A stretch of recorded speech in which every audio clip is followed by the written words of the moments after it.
ध्वज है। हिमालय इसकी मस्तक है, गौरी शंकर शिखा है। कश्मीर किरीट है, पंजाब और बंगाल इसकी विशाल कंधे हैं। विंध्याचल घटी है, नर्मदा करदनी है। पूर्वी और पश्चिमी घाट इसकी दो विशाल जंगाएं हैं। कन्याकुमारी चरण है, सागर पग पकारता है।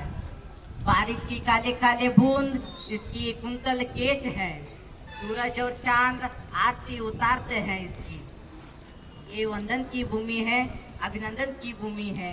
ये वंदन की भूमि है, अभिनंदन की भूमि है। ये अर्पण की भूमि है, ये तर्पण की भूमि है। इसकी कंकर कंकर शंकर है, इसकी बिंदु गंगा जल है। हम जिएंगे तो इस भारत के लिए और मरेंगे तो इस भारत के लिए।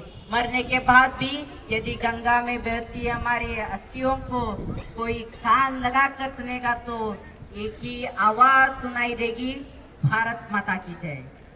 नमस्कार यहाँ उपस्थित सभी लोगों, मैं सुशांत पाटिल 10वीं कक्षा आपके समक्ष इस पवित्र दिन के बारे में बात करने के लिए उपस्थित हूँ।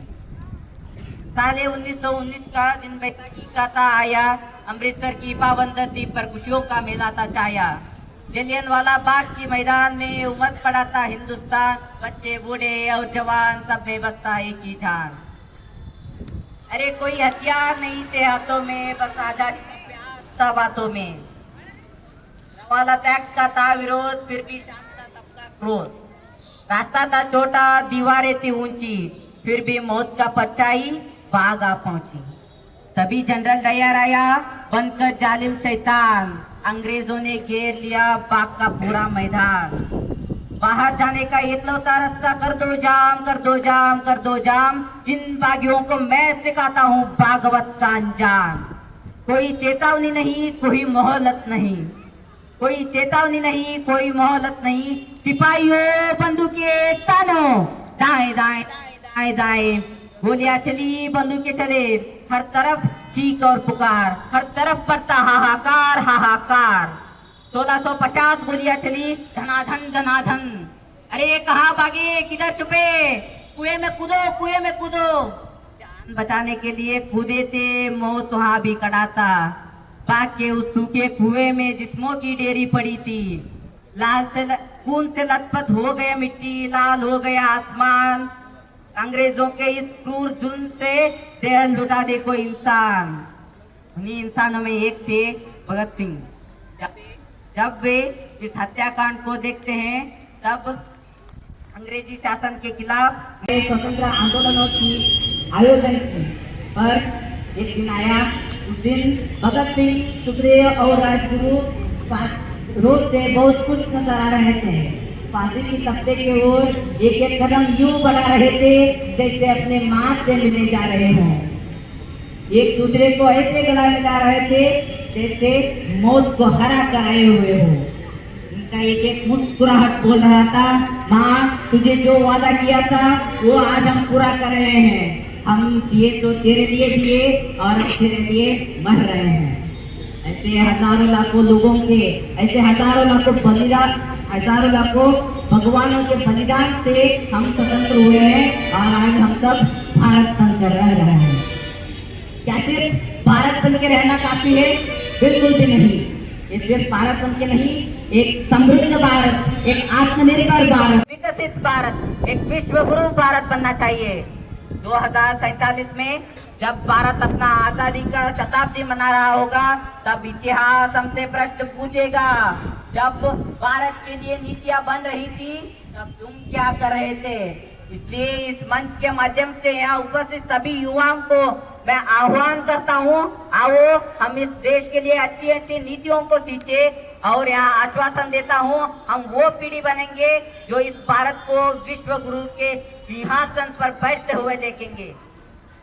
तो ये सब करने के लिए हमें क्या करना चाहिए उसको मैं बताऊंगा कुछ प्रश्नोत्तर के खेल से।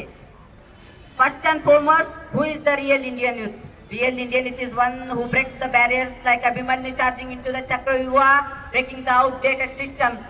The real Indian youth is one who throws his dreams like Neeraj Chopra's javelin, making the world record. The real Indian youth is one who codes future for India like Pranav Maitre, revolutionizing the artificial intelligence sector in our nation. अगली प्रश्न आता है, भारत का युवा कैसा हो? भारत का युवा कैसा हो? विश्व विजेता जैसा हो, ना रुका कभी ना झुका कभी, हमेशा अपने पथ पर है डटा। न डरेंगे हम तूफानों से, न झुकेंगे हम अत्याचारों से। शिवाजी सा साहस, विवेकानंद सा ज्ञान, हम हमेशा आगे ही बढ़ते रहेंगे और तब तक नहीं रुकेंगे जब तक ये भारत विश्व गुरु ना बन जाए। तो हमें करना है तो कैसा भारत का निर्माण करें?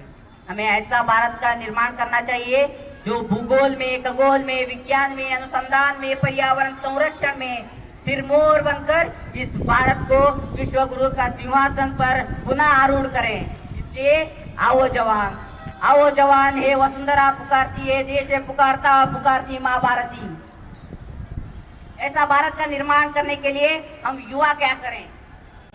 जरूरी नहीं हर कोई युवा भगत सिंह की तरह फांसी की तख्ते पर ही चढ़े, बल्कि चांद और मंगल पर भी चढ़ सकता है। जरूरी नहीं भारत की बेटियां झांसी रानी लक्ष्मीबाई की तरह तलवार पकड़कर घोड़े पर ही चढ़े, बल्कि महाराज की तरह मेडल देकर रैक पर भी दौड़ सकती है। विवेकानंद जी बोले थे, मुझे 100 ऊर्जावान युवक दो, मैं इस भारत को बदल दूंगा। सोचो, अगर 100 ऊर्जावान युवक भारत को बदलने का क्षमता रखते हैं तो इस देश में अभी मौजूद 30 करोड़ से भी ज्यादा युवा अगर ठान ले तो इस भारत को विश्व गुरु बनने से विश्व की कोई भी शक्ति नहीं रोक सकती है। इसलिए आओ हम सब इस धर्म जाति के भेद को भूलकर भारतीय धर्म को अपनाएं और एक बात याद रखो, जिस सोच जवानी चलती है उस सोच जमाना चलता है।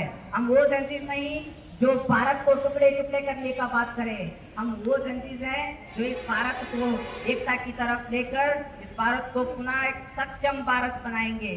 तो सभी एक साथ जोर से बोले भारत माता की, बोले भारत माता की, वंदे वंदे।